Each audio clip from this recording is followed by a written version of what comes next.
Afternoon, ladies and gentlemen. Welcome to this session. I hope you all had a good lunch. Sorry for the 15 minutes delay in starting this session, but we're all experiencing some delays due to the strike today, so apologies for that. Welcome at this session.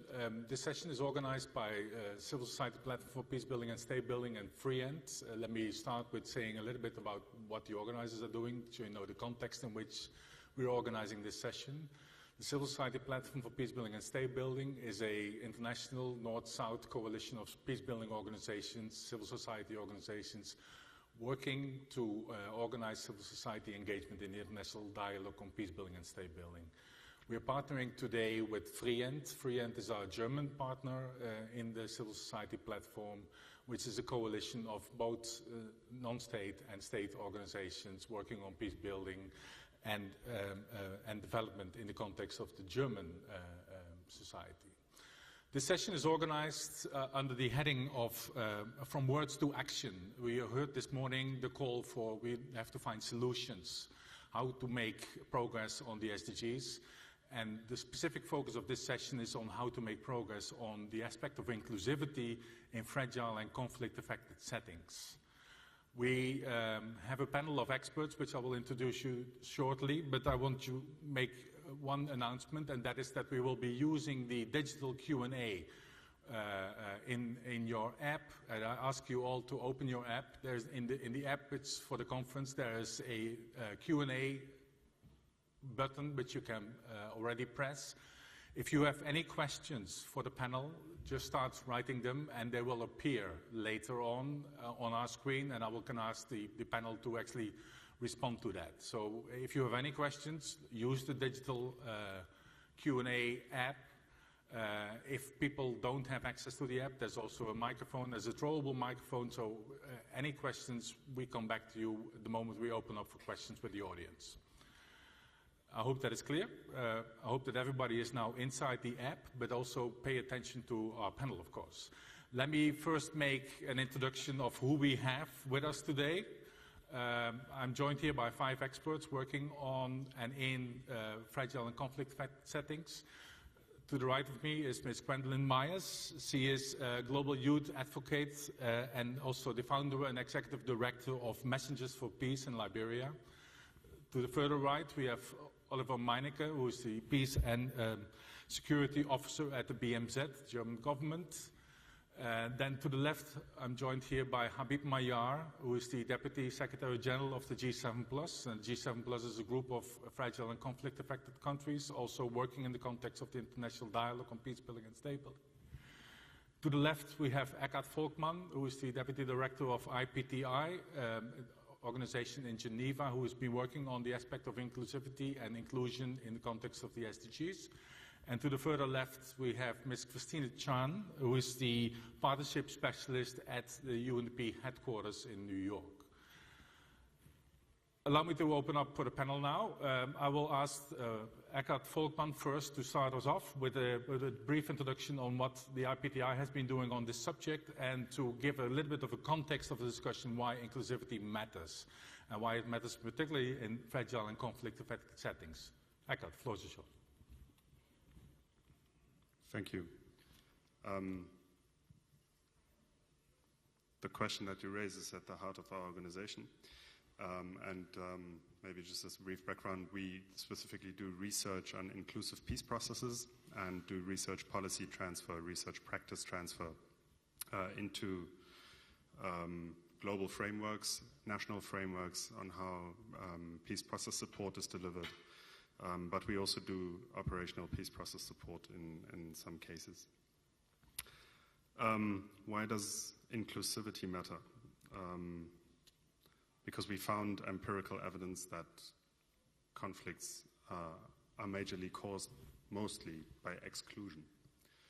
Having said that, this is certainly not trivial, and I think there's a bit of tailwind for this hypothesis and the evidence that is around. We contributed one of the 3 major research reports to the Pathways for Peace report of the World Bank and the UN recently. And found quite a lot of interesting evidence how inclusion can can contribute to violence reduction. And what we find most striking and most revolutionary actually about the P4P, as it's also called, report, is that the World Bank, as an institution, claims that, in that report, claims that political inclusion is more relevant than economic inclusion. That is something that is, I think, very new, and that we can, from our evidence, also support. So what are other novices of the P4P report and how it engages with inclusion? The vision is, I think, very much closely related to the SDG concept, with taking the starting point of a vision for inclusive societies. And I think also this is pretty new because the P4P report very much supports what the Sustaining Peace Agenda also calls for. And that goes much beyond donor coordination and just multi-stakeholder platform coordination. It is a very new conceptual approach to peacemaking and peace building. It deviates from what has been recently, or until today, oftentimes tried to pursue, and that is a very linear process approach of getting to a ceasefire, reducing the violence, only after that striking an elite deal, and if that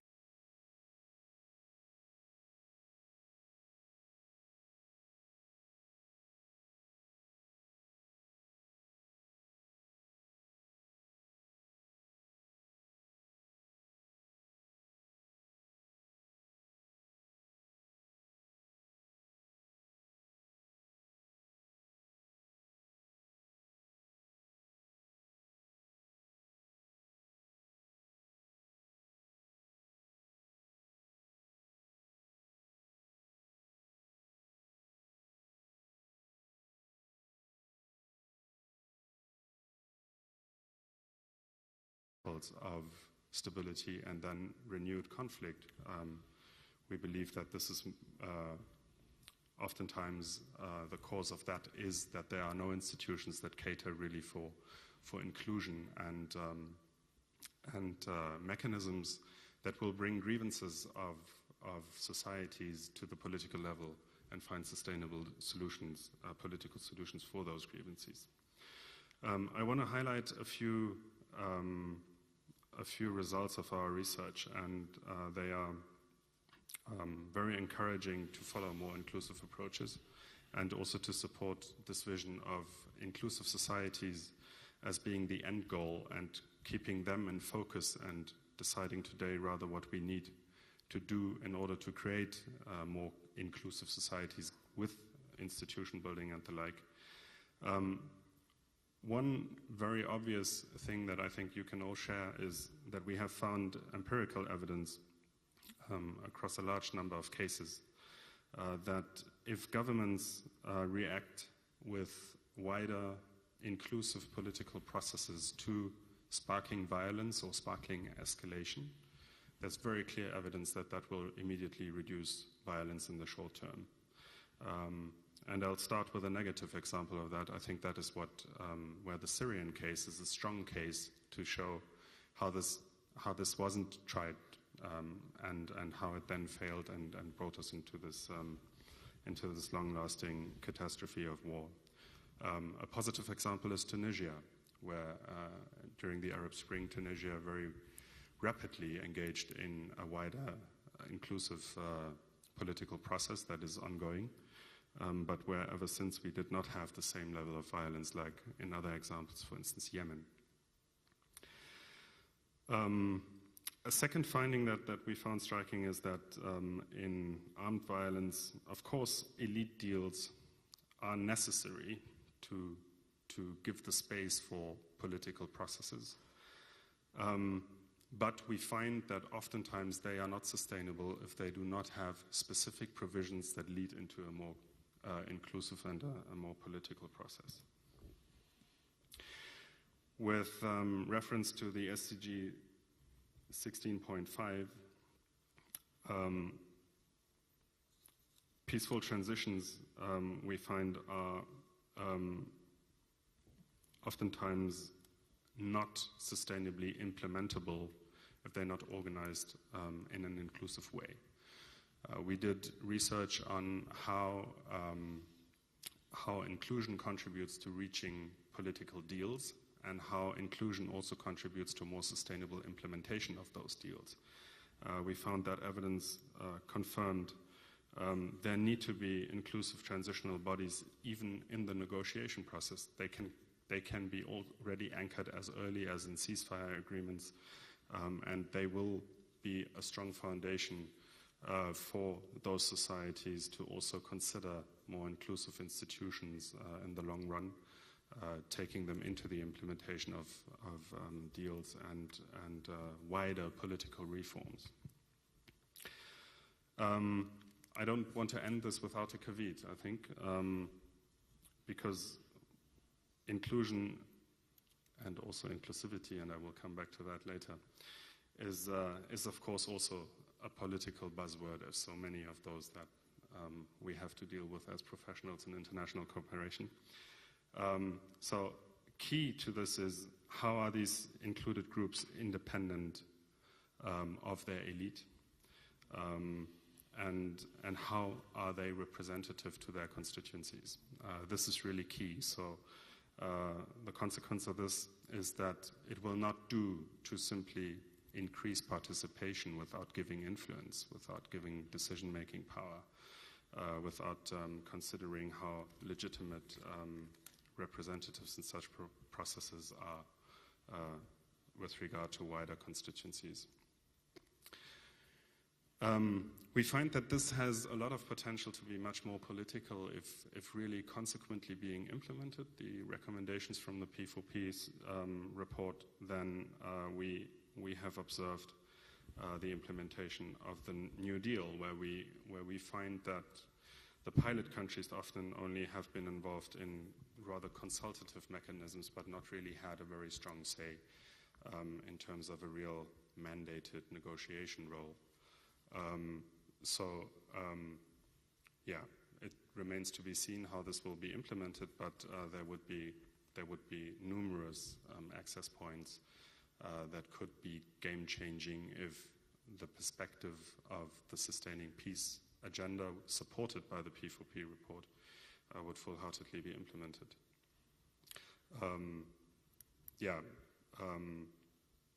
The question is meaningful participation, is exactly how do constituencies gain influence and not only sit at the table in a tick box exercise.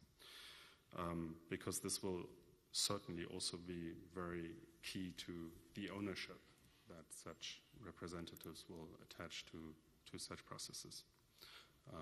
And with that, I think I'll leave it. I may comment that we are engaged in further research on this, specifically with the potential role that civil society can play in this, where we have longer-term research projects that provide evidence in how civil society is key, functionally key, to implementing wider peace-building programs and how they are relevant, in which phases of which conflict. We are endeavoring in further research on that. What we have found from a first online consultation of a project that we've just started to implement is that participants are really calling widely for this meaningfulness in their contributions, and they don't want to be contained necessarily only at the local level. I know that the questions you are raising and asking in this session are very much of localizing all that. But I think key is that there is a meaningful connection between the local level and the political level, and there won't be any solutions that will be only done by either side of those two poles. We can delve on that later. Thank you, Eckhart, for this presentation. I think it sets the scene for the discussion we want to have with you in the audience. I will come back with a specific question for you, but let me now first move on to Ms. Gwendolyn Myers, who is our youth advocate working in the context of the platform, but also doing many different things in the context of Liberia. The floor is yours, Gwendolyn. Well, thank you so much, Peter, and to the team for organizing this session, and also for the opportunity to be given to me to be a panel member. I must say I'm deeply honored and I'm humbled.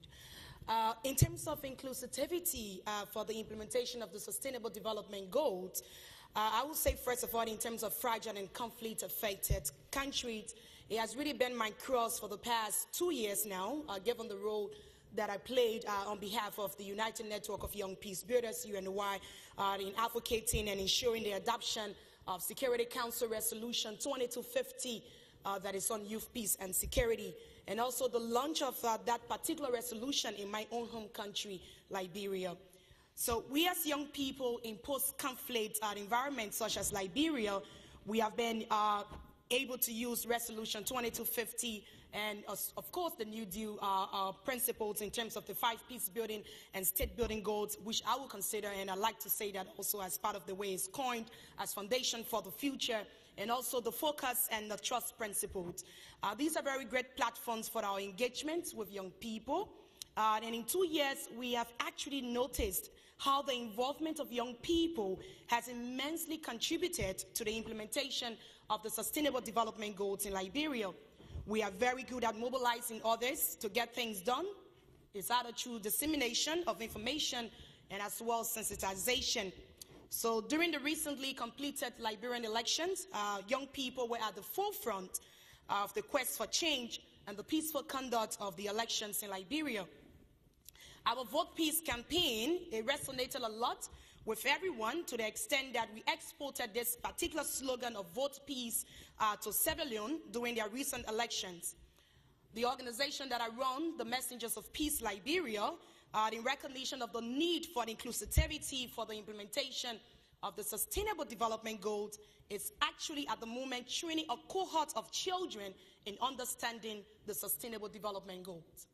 And I like to say that because this was actually a touching point at our organization in Liberia, where children were seen reciting the goals and as well making presentation. We had kids that were just telling us what the goals mean to them. And that was very interesting as the way they see it.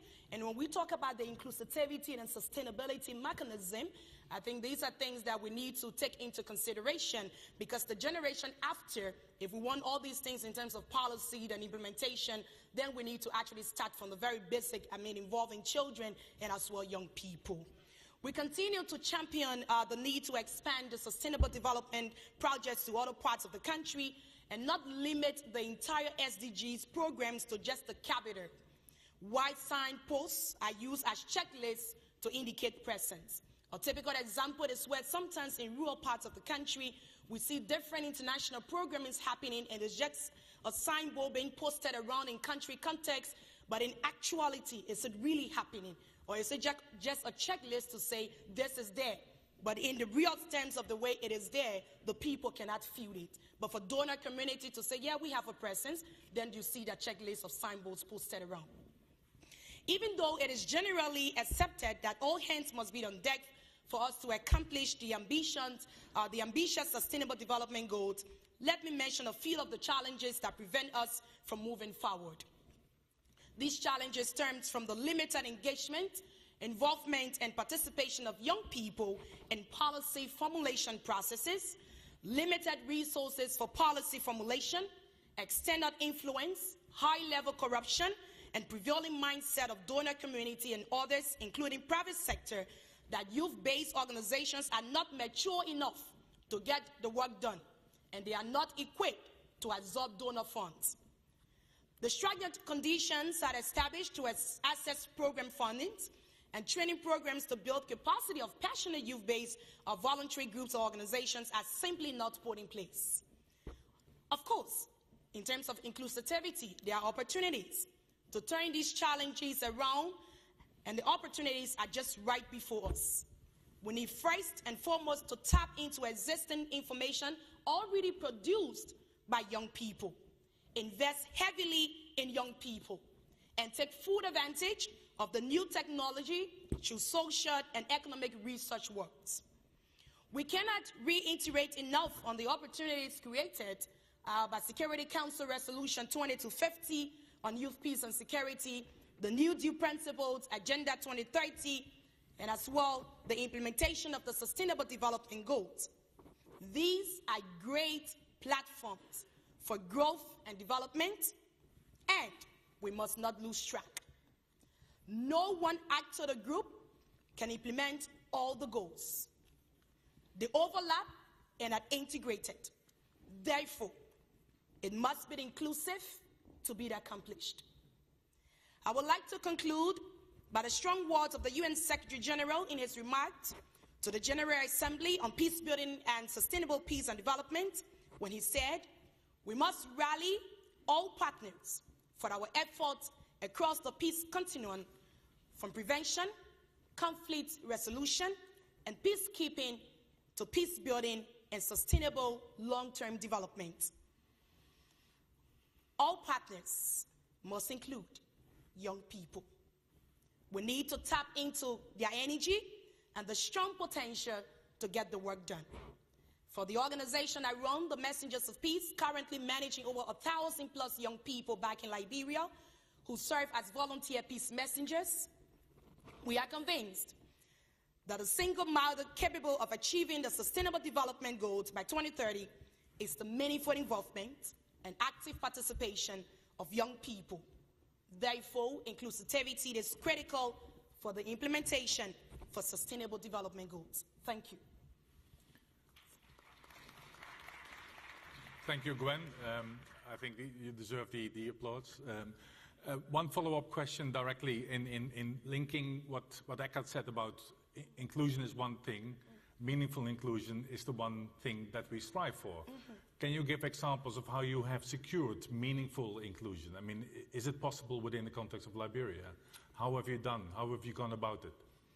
Well, in terms of, and I really like the way you brought that in the conversation, because in terms of the whole advocacy again for inclusivity, and we sometimes like to be very clear with it, because sometimes when we talk about including people, we just want to do something ceremoniously that we are doing it. But in terms of that meaningful engagement and participation, I will tell you in context of the work we do, especially in engaging young people, these are questions we ask. Is it really meaningful for their engagement? So in terms of being meaningful, we need to also prepare the young people. And that's something also to touch on. So you want young people, in as much as we say leaving no one behind, but how well prepared are the young people so that even if they are involved, if we even include them into these things, what's going to be their contribution? So we focus a lot on building capacity of young people in terms of preparing them so that once they're at the table or when they are included, then they can make meaningful contribution, because we do not want to set our young people up for failure. Thank you for that. Let us now move over to government perspective in a fragile context. Habib, you're Deputy Secretary General of the G7+. Your perspectives, please.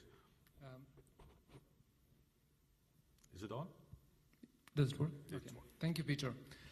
First of all, thank you for giving me this opportunity. I apologize. I myself am in a very fragile situation right now. I just came from a 30-hour flights and transits and everything, so that's why I managed to write my points so that I make some useful, meaningful contribution to this discussion. No one denies the importance of the inclusivity or inclusion. The political, social, and relational exclusion is one of the main reasons of conflict. And this prevails at national, regional, and political level. So I will not spend a lot of time on the importance. It's critical. It's one of the most important principles of the SDGs, and also, if you want to call it, an agenda for all. I have 3 points to share with you. As a perspective from the G7+, just a quick note on the G7+, it's an intergovernmental organization of 20 conflict and fragile countries. We are one of the 3 constituencies of the international dialogue on peace building and state building goals. So the first point, the development of the Agenda 2030 is giving us some hope. At least its development was very consultative, it was very inclusive, and all the countries, including fragile and conflict-affected countries, and every class citizens had kind of, consultation or a chance to have a say. And not only that, the substance also seems very inclusive. For example, the goal number 16, which is the utmost priority for all of us, the 1.5 billion people living in fragile and conflicted states, is itself representative of our needs. So this is a good news for us. And I'm also proud to say that the New Deal for engagement in fragile states has had a pioneering role in this. The first goal on the peace building, state building, inclusive politics was one of the first goals of the New Deal. And also the implementation process of the New Deal was also very inclusive. If you take the example of the fragility assessment, that was a kind of a platform which gives an opportunity to all parts of the society to identify their common vision for their nation and for their country. Now, my second and third points are not very good news, and I would like to speak to some of the challenges that if we unpack this idea or this concept of the inclusivity. So, the second point, fragile and conflict-affected countries are home to 1.5 billion people, and we constitute the bottom billion people. And if I speak of the G7 Plus alone, which represent 30% of those 1.5 billion people, we are at the lowest ranks of social and economic development. And in other words, we are the farthest left behind. More than half of our G7 Plus countries are ranked as at the most risk of being left behind. Now, we are further threatened or frightened by this anticipation that by 2030, more than 60% of the people, or the poorest people, will be living in fragile and conflict-affected countries.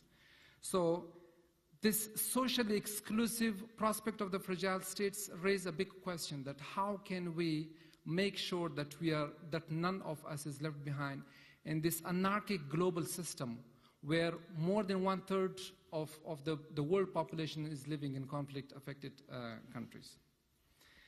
The third point, how does inclusivity at the country level, both in political and social and economic trajectory, look like? I'm proud to say that collectively speaking, our judiciary, our legislative, our executive bodies are much exclusive. On some indicators, we are better than even advanced countries on average. For example, if you look at the percentage of the women participation in the parliament or in the executive, we are much better. And this is a good kind of a trend. However, when it comes to to assessing how politically inclusive we are, we always speak about rights of people, but we do not speak about duties of the individuals or of the citizens. And this is one of the tragedies. And this is also one of the points that you made about the meaningful contribution or the meaningful inclusion. Because there is lack of attention to the duties of what we owe to the nation or what we owe to the country. And every one of us is speaking about, the right. And even, another tragedy that we face, the activists, the donors, the international community, they always protest, they always quarrel with us as government, for, rights of people, which is itself correct. But there is an overemphasis without some emphasis on the sense of, the responsibilities or the duties. As a citizen of a country, Afghanistan, I'm originally from Afghanistan, who has never seen lasting peace since I was born, I can assure you that every sect of the society, every one of the society is suffering. They suffer when there is a conflict, with the exclusion of only few of the elites who are the reason to the conflict and who use the general masses as a fuel for those conflicts. The rest, everyone is, from time to time, everyone suffers. So for us, it's not the matter of, this group or this sect suffers more than the other. This is our general experience that we have seen. Now, on the social and economic front, the decade-long conflict and violence tears our societies apart. It creates a kind of a distance among all of us. Our infrastructure is, destroyed. The physical and the software infrastructure which is needed to bridge those gaps is destroyed. And one of the immediate impacts of the conflicts is a fragmentation at all aspects of our life, or all aspects of the states. And as I mentioned before, most of our countries are the poorest ones. they depend on donors, they depend on foreign aid. But the donor contribution or the foreign aid, and maybe unintentionally, they do not tend to help this gap, this fragmentation, but they tend to even worsen this fragmentation by uncoordinated, ad hoc, and short-sighted intervention in these countries. We do have national development strategies, which are developed at some world class with the help of some of the technical experts that we get from our development partners. But they are not sexy, if I may say, enough to attract or to harmonize all these diverse actors on the ground. And we always face these questions of these challenges of parallel implementation units. We always face the problems of parallel governments within one country. And that's why we're unable to provide services on an inclusive basis. Now, I would like to conclude with a couple of recommendations for further discussions. The first one is, without stopping the conflict, to stop the bloodshed, we cannot answer the question of inclusivity. So first of all, we have to promote this sense of dialogue. We have to promote the sense for future, rather than always looking at what happened, which further divides us. We do have examples of countries who have dumped their ugly past and they have looked at the future and bright future, and they have promoted the sense of reconciliation. And this is one of the first things that we need to do if you are serious about SDGs, if you are serious about the Agenda 2030. We, the G7+, has this common vision. We share our lessons. We cooperate with each other in promoting this sense of reconciliation and dialogue, rather than always looking at the past or what happened or what, who should be responsible. First of all, we have to stop the conflicts and stop the bloodshed. And my second point, and that's the last one, the fragile countries need financial and technical assistance. But we have to be careful that this assistance should be contextually sensitive. Of course, the Agenda 2030 is global in nature, it's universal in nature, but its application is local. And that's where we need to address the fragmentation in the aid system. We need to address fragmentation in our own societies, in our own state systems, and we need to agree and unite ourselves on one vision of that nation. And we have to contextually reform our agenda so that we can, support these countries on the contextually sensitive manner. No one-size-fits-all approach, it doesn't work anymore. And this is one of it's the core of the success of the SDGs or the Agenda 2030. If we still keep up with that one-size-fits-all approach, I think we will end where we were, a few years ago. Thank you. Also for you, Habib, one follow-up question. Please hold on to the mic. Thanks for this. I would like to have it a little bit more specific to country context. You say about the rights for people to express grievances, to try to seek feedback from the government. At the same time, also the aspect of duties, that they have to be citizens contributing to society. How do you see that in practical terms in countries happening? I mean, the addressing of grievances, but also how civil society, how citizen agencies can contribute to processes happening. And you have concrete examples. Yes.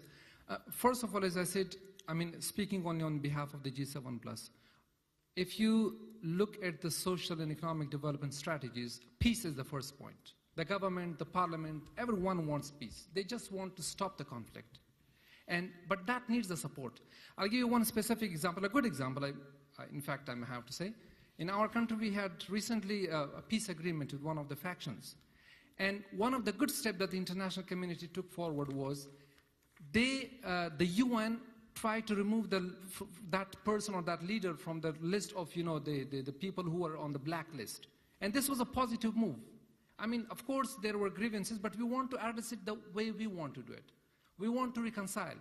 Timor-Leste, very tiny country with 1.1 million population, did the same thing with its, Indonesia in neighbor, which was one of the best examples. This conflict, the 25-year occupation had resulted in more than 20% of the killing of the population. But both sides decided that, okay, let's reconcile. We want to change our future. Within few years, these two countries have become the best, examples for us. Now, speaking of what the civil society can do, My only wish is that if we could reform the narrative of inclusion or the narrative of inclusivity, where we can just include, as a very good point made by my sister, that we have to educate our youngsters. By only bringing them to table does not make any meaningful contribution. We have to be able to make some useful contribution, and that can be done if we awaken the sense of responsibilities or these duties, rather than always or only talking about rights. What is my right? What is my right?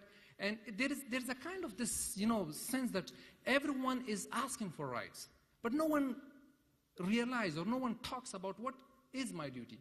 So my only request and my only wish from our civil society partners is that we have to promote, in addition to protecting the rights of the people, we also have to promote the sense of responsibility of the citizens.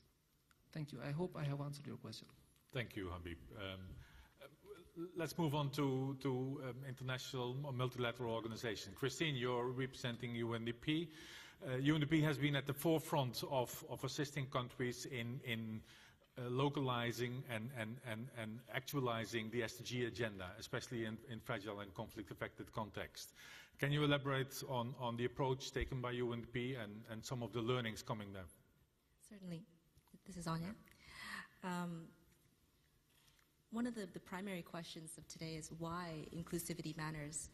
And UNDP, if you look at the SDGs, they're the 5 pillars, and one of the major ones is people. And especially in fragile and conflict-affected settings, you see, as described by Eckhart and others, inequalities, exclusion, and insecurity. To us, inclusivity means the whole of government, whole of society. It's not just talking about civil society as one segment, but we're actually talking about the real people, the citizens, the people on the ground. And in fragile and conflict-affected situations, you see, in most situations, weak institutions, both governmental and non-governmental, and as you mentioned, youth as well in other segments.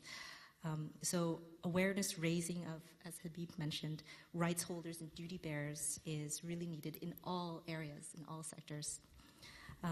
We need to ensure the widespread ownership of the goals and accountability for the implementation of these goals. It's not, the responsibility to implement is not with any one organ like the government.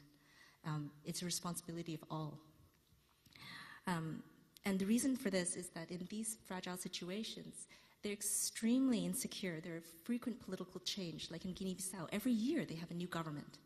If you sit the ownership and the responsibility of implementation of the goals only with the government, they change, and then who's responsible next? It has to sit with everyone. So what we promote is citizen-led prioritization of development. This also helps to prevent elite capture of the resources once funds are made available either from the national treasuries or by external actors like donors. And another question was how to best anchor the inclusive processes as part of the localization of the 2030 agenda.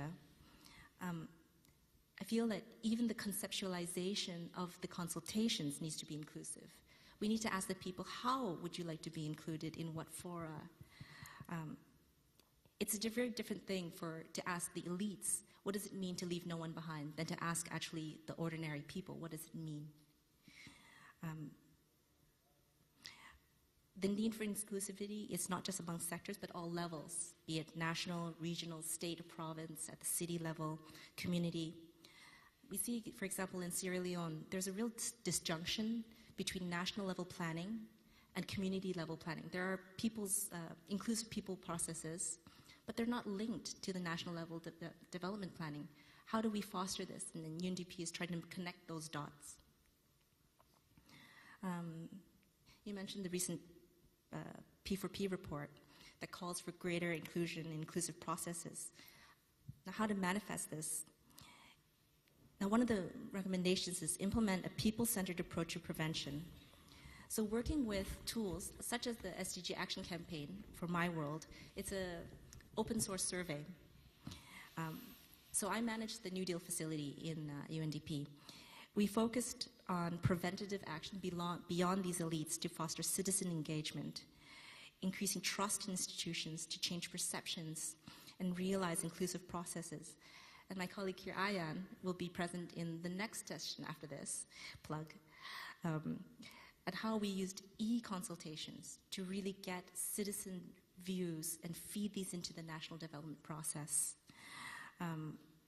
And we're targeting vulnerable and marginalized people. In situations like Somalia, where mobility is quite difficult due to security issues, we tried to tap into technology to capture these views and include the views of diaspora, because great many Somalis are overseas. And so we were hoping that this would lead to greater national ownership of national development planning and social service monitoring. In terms of challenges and opportunities, the volatility of fragile environments is really evident in the implementation of the New Deal thus far. For example, in South Sudan, there was successful countrywide engagement in the fragility assessment. They used the mission, the UN mission's helicopters to really get to all of the provinces. But then, due to hostility afterward, it really just derailed the process. Ebola in West Africa also derailed the process in Liberia, Guinea, and Sierra Leone. Although the New Deal stressed the importance of flexibility, the practical application of this principle was not strong enough in international engagement in these countries. As we see now in South Sudan, most of the international donors have fled and only very slowly are coming back. Multi-stakeholder engagement in fragile settings is seriously hampered by security and access challenges.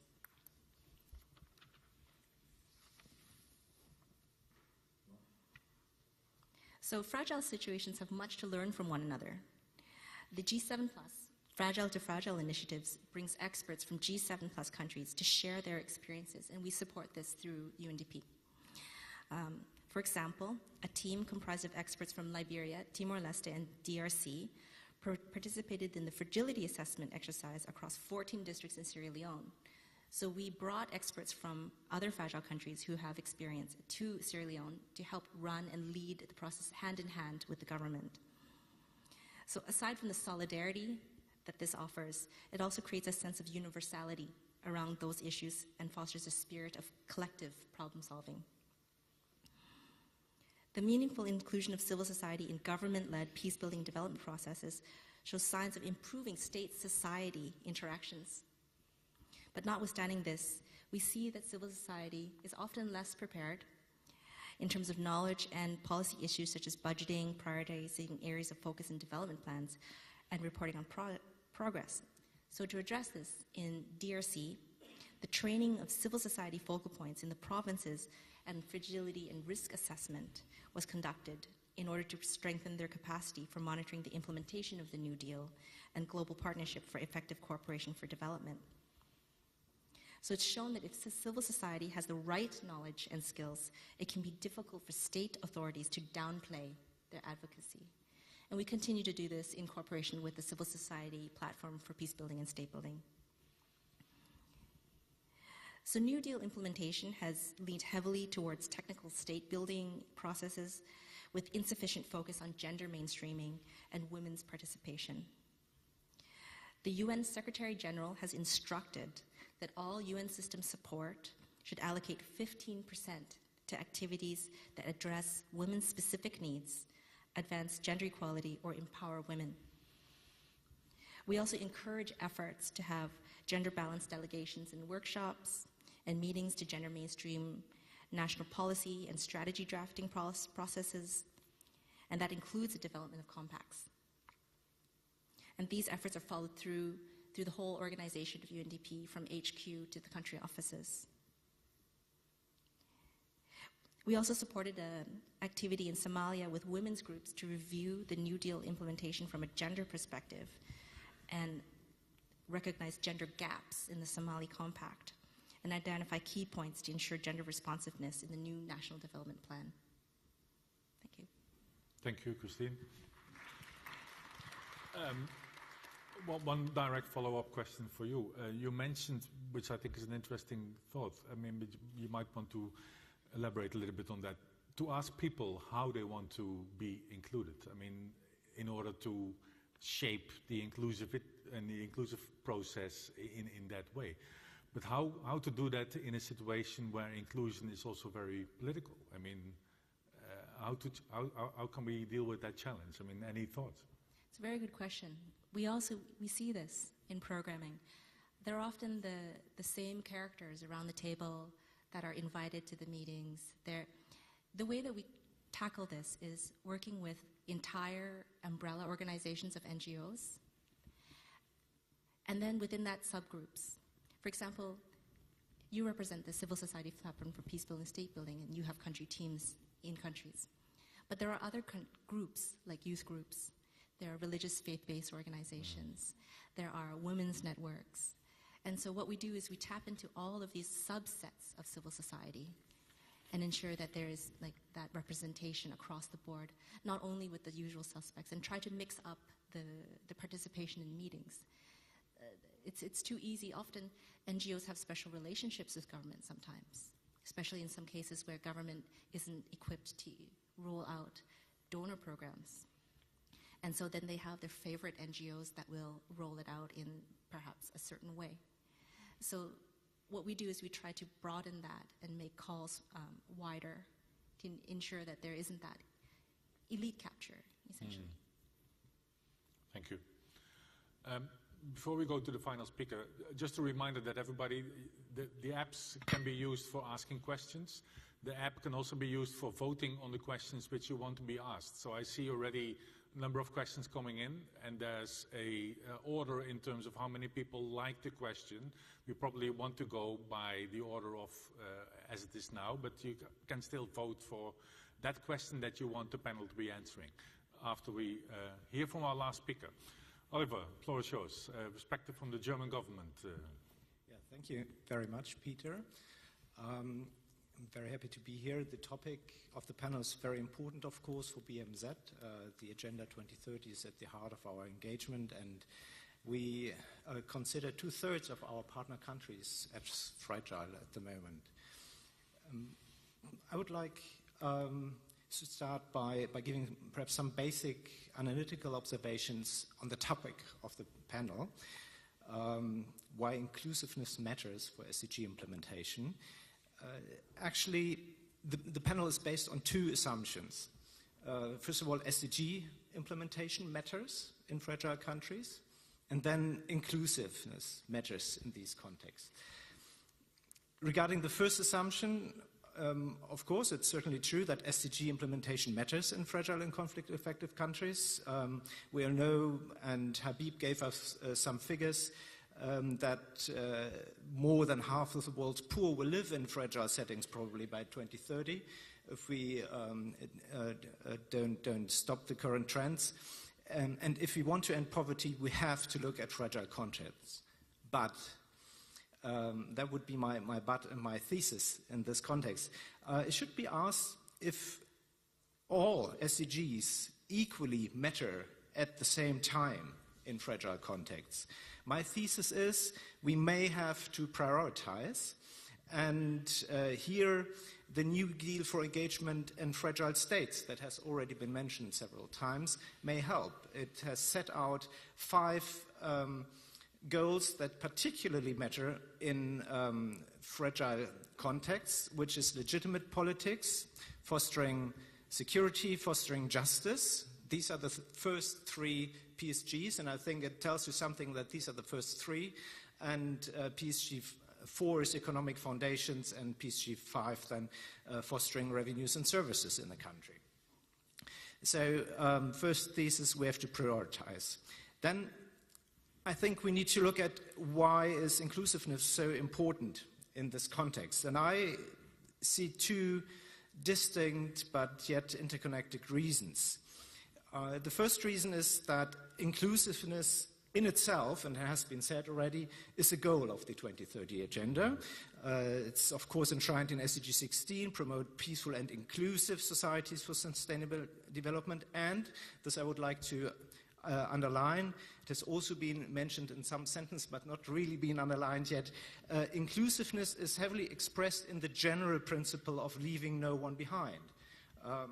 which in the end says that the 2030 agenda is postulating that progress must reach everyone by 2030. So it is in itself a goal of the 2030 agenda. The second reason why inclusiveness matters, it is not only a goal in itself, but it also a means to realize all SDGs. I mean, realizing SDGs is in many aspects a highly political process, and inclusiveness is the important principle for this political process to be successful, legitimate, and accountable. So this would be, for me, the first dimension, the political dimension of inclusion, if you want, meaning allowing civil society to participate in political processes that formulate national action plans in reaching and monitoring SDGs. And this, of course, goes hand in hand with key basic rights, namely freedom of opinion, freedom of association, freedom of assembly, and you name it. Next to the political dimension, there is what one could call it a more technical dimension of inclusion. For the implementation of the SDGs, we simply need the know-how and implementing capacity from diverse stakeholders. When you already mentioned it also, that if we want to realize all SDGs, we need all parts of society. And if I say diverse stakeholders, civil society has, of course, a very important role to play, and not only in implementing, but also in monitoring the success of the SDGs. Let me give you some few examples how German development cooperation fosters inclusiveness. German development cooperation currently supports political participation with funding of over 900 million euros in 18 different countries. We, for example, support civil society organizations in their efforts to represent the interests of disadvantaged groups in political decision-making process, or in their efforts to monitor and check government activity. At the same time, we advise governments on how to legislate for political rights and freedoms, and we also advise local politicians on how they can involve citizens in their decisions. One small example from Benin in West Africa, Germany Development Cooperation has helped, for instance, to set up an online platform for political participation. The platform allows young people to chat with local government officials in order to tell them what they don't like and what they would like to decision makers to do. And this is, of course, can directly be used for the process of implementing SDGs. For BMZ, it is clear political participation is of high importance in fragile states. The pathway for peace study is very clear in this regard as well. Exclusion is one of the drivers of conflict, is one clear message.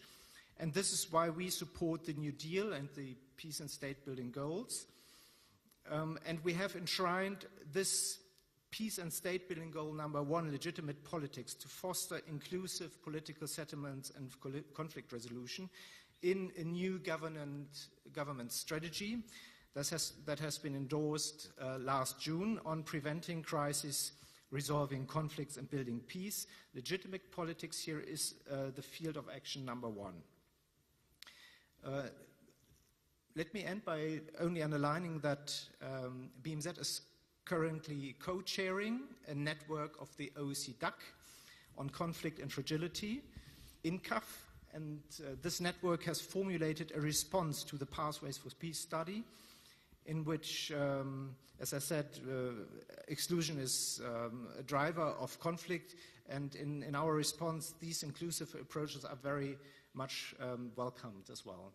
Thank you, Peter. Thank you, Oliver. Just a follow-up question on your Benin example, and we see a global trend that despite all the rhetoric, so to say, in putting emphasis on inclusion, inclusive processes, we see the political space for citizen voices and civil society shrinking in many locations around the globe.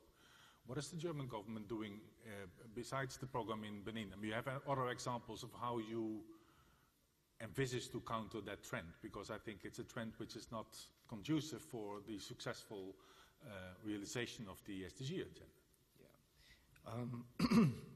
No, indeed. I mean, the problem of shrinking spaces is very much seen, and we are still trying to find ways to really grapple with it. I mean, shrinking spaces has different dimensions. It's not only the restrictions on civil society organizations in the partner countries, it's also restrictions on our German NGOs that try to work and operate in our partner countries. And of course, then third dimension perhaps that the shrinking spaces then really may lead to the escalation of conflicts. You can't to grapple with this, you really have to look at the specific countries. You will have to find solutions between adaptation, confrontation, mediation, empowerment, and really adapt this to the context and also be a little bit creative and flexible. It is a real difficult problem. Thank you. Yeah, I understand.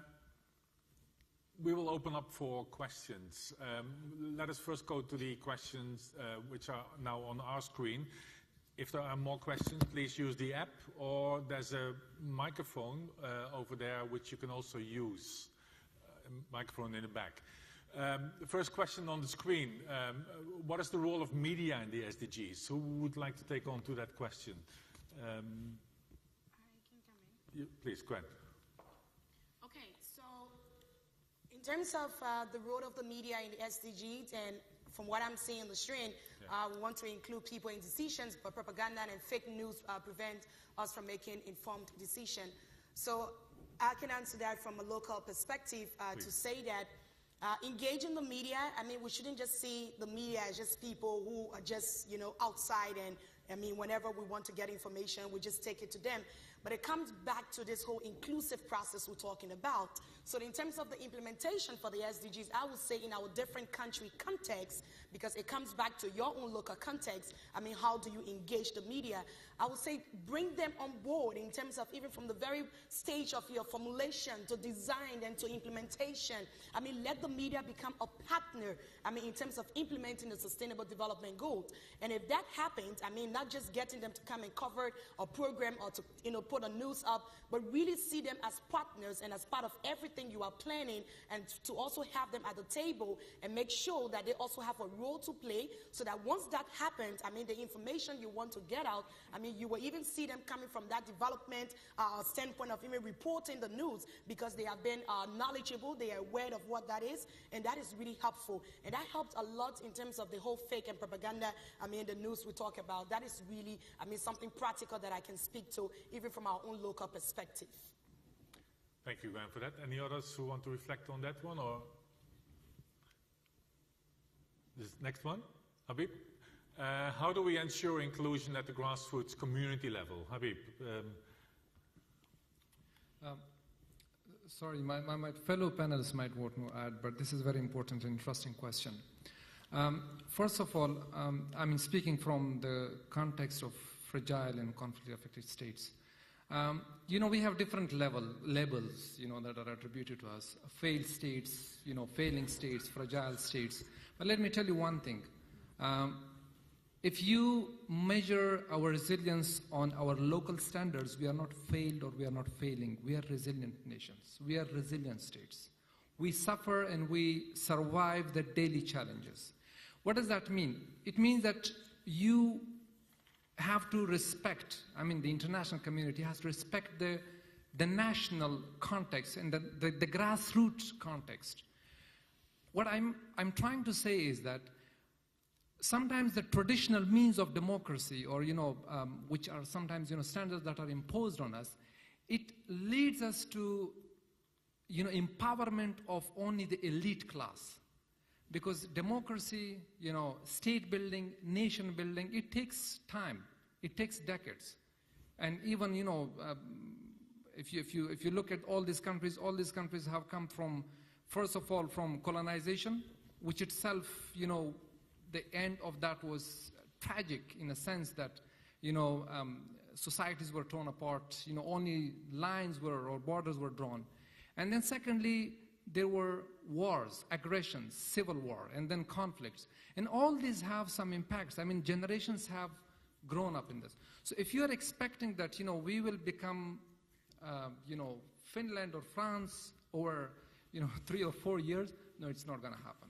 What we need to do is we have to start with the simple, with the basics. First of all, every country has some societal relations, some societal institutions which are grounded in their traditional means of addressing the conflicts. We have to empower those. We have to we have to use those local structures which are part of the country. Gradually, not always coming up with confrontational, that this is very much male-dominated, that grand councils or, the traditional chief. Yes, there are all these caveats that are present, but as I gave you the context, that's what we are coming from.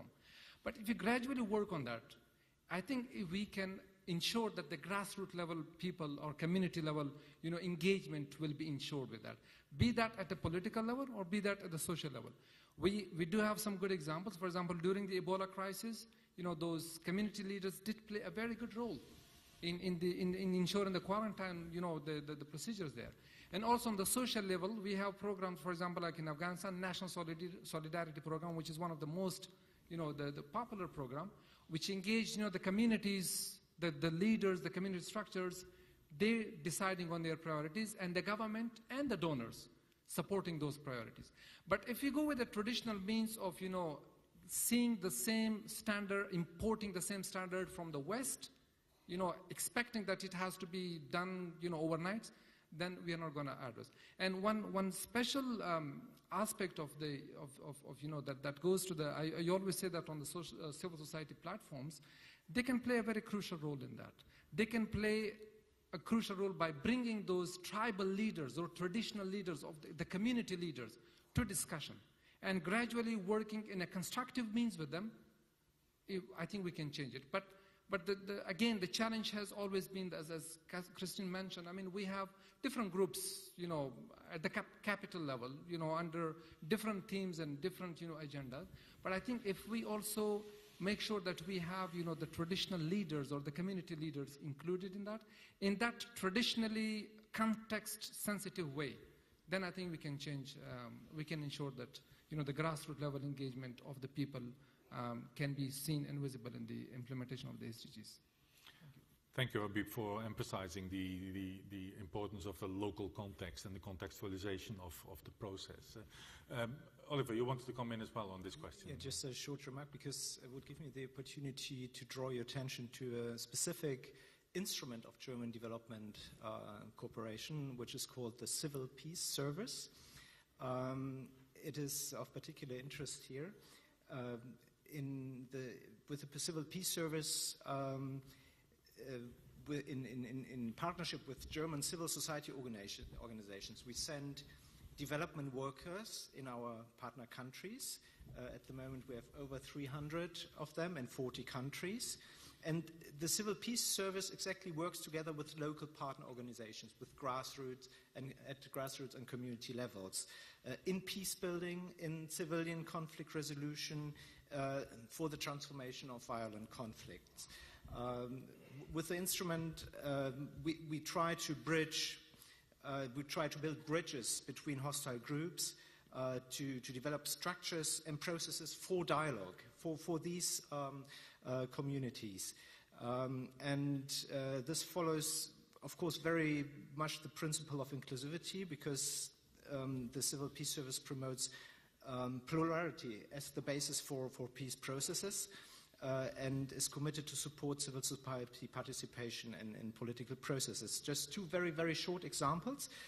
In Bolivia, for instance, the Civil Peace Service, and this, I think, goes very much with this question as well, supports local legislation to be drafted in a participatory basis. And another example would be Uganda, where the Civil Peace Service brings together state actors and civil society in order to solve conflicts over land. Thank you for that. There's a next question on the screen. Have the SDGs changed the way you are doing inclusive peace building, or is it just another way to present what you are doing? Who wants to reflect on that one? Okay. Is it the same thing we have been doing before, or are we doing things differently? If I understand the question correctly. Well, let me try to hit that one. So, yeah, in terms of, I always like to bring it back to my local perspective, because it's one thing I always say to have all these global protocols and different declarations, but if it's having no impact at the local level, then for me it's totally not something for us to even sit here and talk about. So in terms of how is it changing the way of doing inclusive peace building, I think one thing we must understand for all of the goals, like the 70 goals we have, you realize that one way or the other, and I like to look at the goal when we talk about goal 16, which is of course peace and justice and everything. That's something you mentioned, that is what everyone one way or the other we are yearning for from that peace standpoint. And then 17 for the partnership for the goals. If you take 16 and 17, usually I like to look at it that way and say from 15 to 1, they are really surrounding what we call the human security aspect.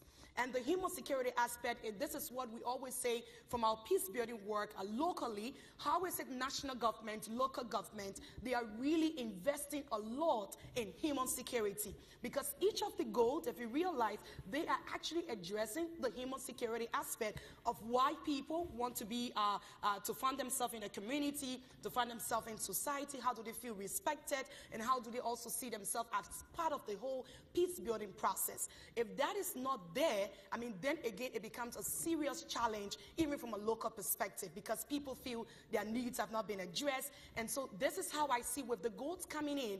It gives even development partner, civil society, all of us doing this work, in terms of really connecting our people and building relationship, fostering relationship as well, that it's a really great platform that we have.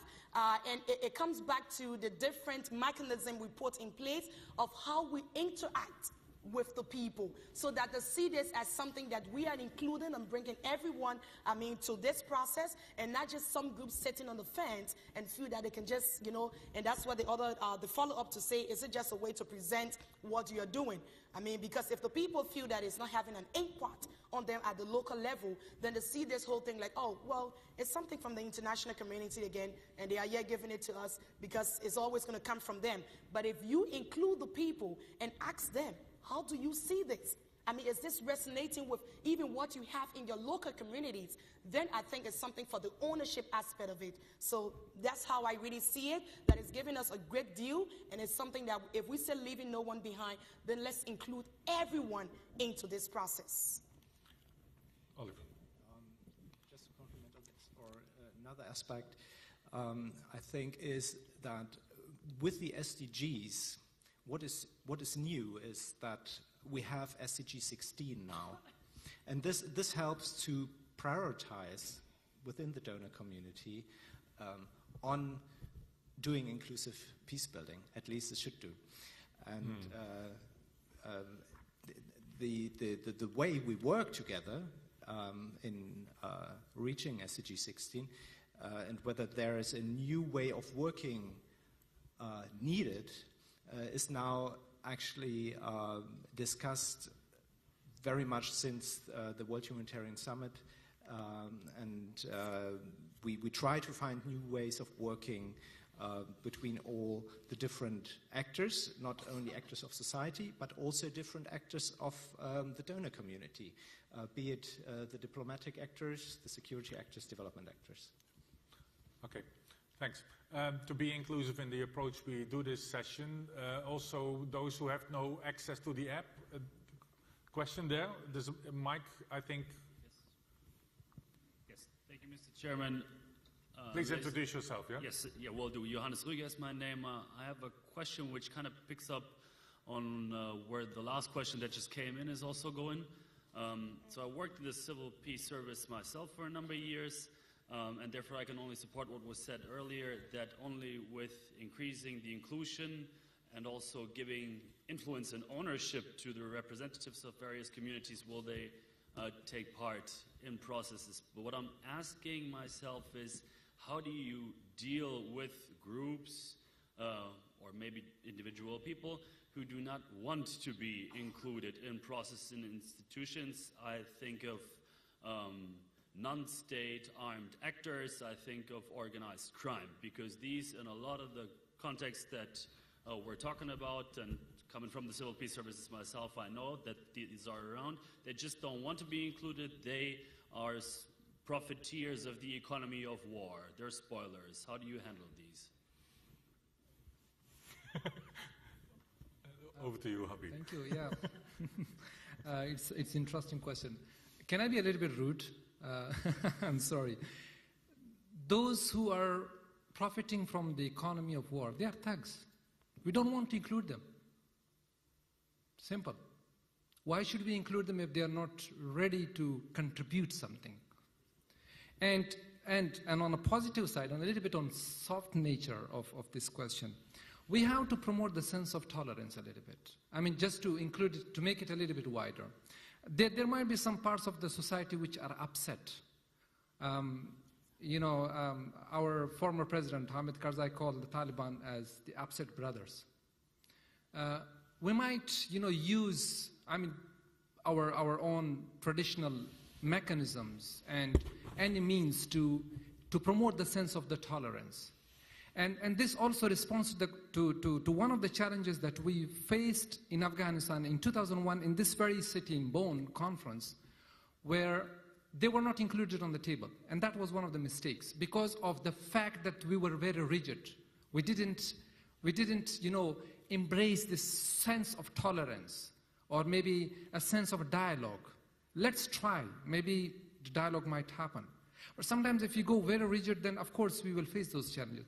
But on the other hand, if, for example, again, giving the example from Afghanistan, because this is something which is very common to us, recently the government of Afghanistan and our development partners, United States, they gave a very open, very generous offer to, those who are against the government to come to peace. And let me tell you, as a citizen, there is always a level of patience among the people, among, the societies. So this is one of the, one of the good examples that, there is a generous offer giving them, that, okay, please come and engage with us. Please come and have a dialogue with us. But if they do not, if they want to perpetuate, then we suffer. We all, you hear on the news, civilians are killed in Somalia, in Afghanistan, in Yemen, If they don't want to include, then we have to unite and take some action against them. And that would be, the only feasible way. But as I said, let's try every possible means of tolerance and, of dialogue, of reconciliation, of forgiveness. This is what we can do at most. But if things do not work, then, we cannot submit our own, we cannot be submissive to their wills if they are profiting from that economy of war. Thank you. Eckhart, you wanted to come in. Yes, if I may, because you used this example from your home country and reference to the Bonn process. Of course, there will be factions that don't want to contribute, that will not engage, maybe because they feel overburdened for capacity reasons and also because positions may be hardened. In our research, we find that that is one part of the picture. The other one is everybody wanted at the table by whom, right? And those that take influence, and specifically your country is a case where probably both aspects are true. And it's a very late inclusion of those actors. There's a notion that gives hope, I think, and that was how women inclusion was dealt with. Donors insisted very heavily on women inclusion in the first Bonn conferences in Bonn, and it was an enormous task to identify women that were first willing and second capable of participating in those processes. Now, today, look at the quotas and the ratios of women participation in the Afghani parliament. I think this is something that we shouldn't underestimate, how much patience and how much endurance we need to institutionalize inclusion, right? And that it is not, the issue is not inclusivity. We are preaching this wherever we can. Inclusion is a very active agenda item that needs to be pursued. It needs to be jointly supported by the international community as much as, of course, all factions that contribute to try and create the vision of their own inclusive and just societies. And if one thinks of the perspective, I myself come from a conflict country, Namibia, that is rather fortunate to be very stable, have very good governance indicators, and that has a lot of governance that is geared to political inclusion. It shows that it needs time and it needs joint efforts of in-country as well as external supporters to those processes to, in the end, generate some sustainable stability. Just a quick follow-up on that one, because you make a distinction between inclusion and inclusivity. What is the deciding difference in terms of how you conceptualize that? Because I think the terms are used through each other. I mean, inclusivity is a principle, and inclusion is a way of doing things and being active. And the question was today, from words to action. Good. There was a question in the back. Is there a mic for the gentleman at the left-hand side? Sorry to have you... Wait, the mic is coming. Thank you very much. I think... Please introduce yourself. What's that? Please introduce yourself. I'm about doing that. My name is Olatunji Ola Davis. I represent Development Goals Watch Initiative. I'm from Nigeria, West Africa. Fantastic. I think my own challenge, which has been bothering my mind, is that when we move from the Millennium Development Goals from 2000 to 2015, now we're talking about SDG, and our concern is that by 2030 also, there is a possibility that we come up with another concept.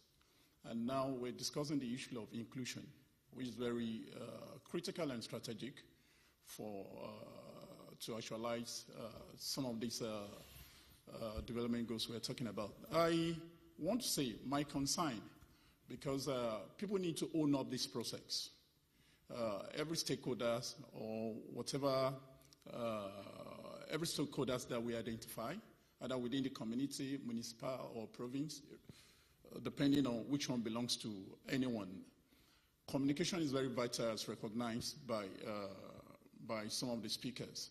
But I'm looking at a process that will be owned up by the people I mean, the young, the old, trying to ensure that life goes on without anybody checking and balancing. People agree with the process. And now, having said that, I think we must act. Action is better, because by the time the expenditures of our discussions of wars is greater than the income of actionable goals, it may be very difficult for us to actually get to where we're going. Because by 2030, I don't want us to start measuring that only 10% or 5% of those who are involved in SDG are able to achieve the targeted SDG goals. Having said that, I want to ask... Please, come to your question here. I want to ask, because how do we ensure private-public dialogue? You know, because the government has a role to play. A lot of us target government to ensure that SDG become realizable. And the private sector also, which represent the people, civil society, and the rest, they are also stakeholders. Then how do we ensure that these two sectors come together? Okay, and in order to achieve the SDGs, because they are very key. And more so, how do we also engage students? What I mean by students, in my own village or country. Sorry, let me stop now. In my own country or village, let me stop now. In my own country or village, People know bread, they know Coca-Cola. But if you ask an average person who is even literate, what is SDG? They don't know. So how do we get them involved, include them in the process, so that by 2030, some of these ideas that we're talking about won't just go into oblivion? Thank you. Who wants to take on this question? The role of private sector? Role of education as well? Well, giving space for inclusion is, of course, in the responsibility, probably in a country like yours, very much of the government. And there will be little that I would suggest how to make them create that inclusive process. But what I think is something that we observe that drives this a lot is private sector is very much concerned about the stability in their countries. And one should mobilize and use that motivation. In Kenya, one of the most active forces behind the peace process in 2008 was indeed the private sector. And it was surprising how much money they took into their hands from local private sector to facilitate and support such processes. I think if there's space, if it wants to be done, it can be done pretty easily. And private sector also is oftentimes very well organized in terms of associations. They know how to play politics for their own interests, and they will support that. How to give the space to them is, again, very much in the responsibility of those that facilitate the larger inclusive processes. Christine, yeah, please go ahead. And Habib. So the UN recognizes the importance of partnerships with the private sector because from official development assistance alone, we will not be able to finance achievement of the 2030 agenda. And there needs to be other innovative financing tools advanced by banks, like prevention bonds, green bonds, others. But I would actually posit that the public-private dialogue is not only between public institutions, but actually by public themselves. And an activity that was promoted in Liberia, where I used to work, was how to inform communities where multinational corporations are going into with concessional agreements with the government, like logging, mining, in order to inform them of what's happening, what the agreement was between that government and that corporation, and what is stated in that memorandum of understanding. Usually the MOUs have a clause of corporate social responsibility. This also existed in Timor-Leste as well. I worked in Timor for 5 years, where the oil companies had to give back a certain amount and invest those in the communities. But sometimes communities weren't even aware or involved in those investments. And then when the corporations come in, they often bring foreign workers. Those foreign workers push out the local laborers, destroy the environment. Then you had to have imports of food coming from, like they destroy the forest, right? So there's like no more like agriculture that can be had there. So coming from the capital to the local communities, it's like ridding them of jobs, ridding them of their livelihoods, of even like local subsistence farming, like destroying the environment, the soils, the rivers, fish are dying. So to really capacitate the people to engage in those public-private dialogues and enforce those investments that are expected of those companies, that, you know, those memorandums are contingent on them delivering on giving back. So I think, you know, involving the public as well, widespread. If you allow me, I would just combine this question, and there is also another question, particularly for the G7+. Please, with your permission. First of all, we should not forget that, you know, the SDGs are the minimum standard of services. It's not everything at the country level. Every country has its own priorities. Every country has its own sequence of priorities. And the SDGs is a universal consensus of the minimum level of standards that all the member states have to deliver. Now, speaking of the private sector, fragile countries, I mean, because we are talking about conflict-affected countries, we're very rich in natural resources.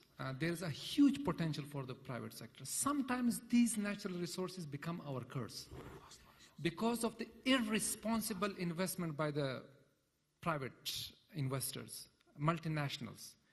And you might have read those reports that alone from sub-Saharan countries, huge amount of money go out in the form of illicit financial flow, and also the taxation from the natural resources, the contracts of which are scrapped in a very rushed way, and they are sometimes dodgy contracts. So first of all, this is the demand on the international community, the multinationals, and the developed countries, the G20, that they have to ensure that first of all they have to stop this unfair flow out of the fragile countries, out of the conflict-affected countries. Secondly, we should have an ethically, sensitive standards for responsible investment in these countries. And thirdly, private sector needs investment on infrastructure. And if we are talking about, giving way to the private sector, we need to develop that infrastructure. Infrastructure is always very expensive. And we need some reforms in the multinational corporation organizations, like, for example, the MEGA arm of the World Bank, the IMF, the IFC, so that they allow more investors to go in these countries and tap those untapped potentials, those opportunities. And speaking of the education, I think if we spend half of what we spend on the technical assistance on higher education of the countries, these countries can develop those needed skills. So we need to invest in the higher education. We need to give more scholarships to the youngsters in those countries so that they can come and they can learn world standard, world-class education, and they can go and they can serve their countries.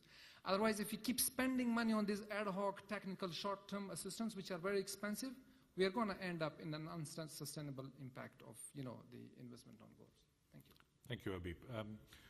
Looking at the time, I would like to invite the panelists to maybe give their closing statement. You can respond to any of the other panelists or any of the questions which are still left unanswered. Christine, you want to start off? Or you want me to start on this side? Huh? Okay. Then let me address the provocative second question here. What's the difference between the political talk and the action plans? I would actually underline that the two go together, because an action plan is very political and it needs a very sound political basis to work in the end. So think the two together. This is something that we do in our administration as well. We prepare action plans and we have to prepare the political voice that goes with the action plans. Okay. Gwendolyn, please. Okay, so I will take on the one basically that has to do with how do we include marginalized rural communities lacking access to modern communication technologies. Basically, again, it comes back to local perspective, and I will tell you what we've been able to do, even as a youth-led peace-building organization with 1,000+ young people working as volunteer peace messengers in Liberia. So we've been able to go to our local communities, like even the rural communities, as we call them counties or the provinces, depending on your own local context or how you refer to that. You don't wait, because accessing the technology for people in rural areas is a big challenge, and I think this is where you're coming from to be very concerned. How do you do it? So for us, it's something we say, take the information, or if you want the people, go to the people. Go fetching the people. Don't wait for the people to come to you. So if you have to drive, even going to rural areas, if it will take you for the entire week of making sure the people access information, then it's something that as development partners, civil society, government, all of us, from that inclusive standpoint, we need to actually get ourselves going down to the people. And once you do that, and I always see this even from our youth and peace building work, when you take the information or go meeting the people, they feel respected. You don't have a situation or platform where you want the people come and killing themselves to even access information from you.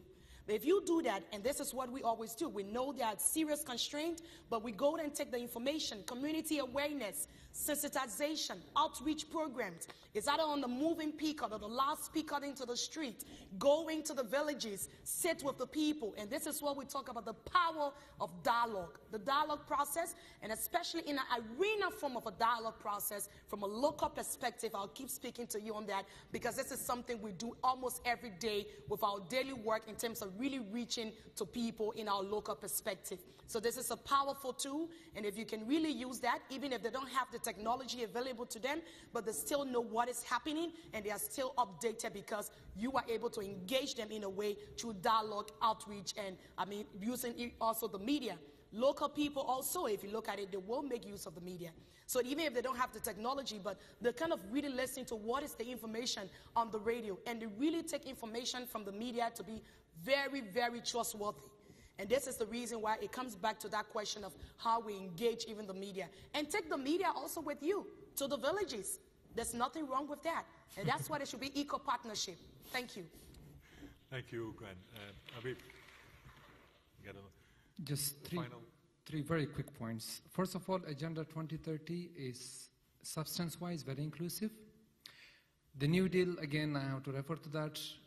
We are all proud of it. That was the first international framework that recognized the nexus between peace and development, and we use the same New Deal to advocate for goal number 16.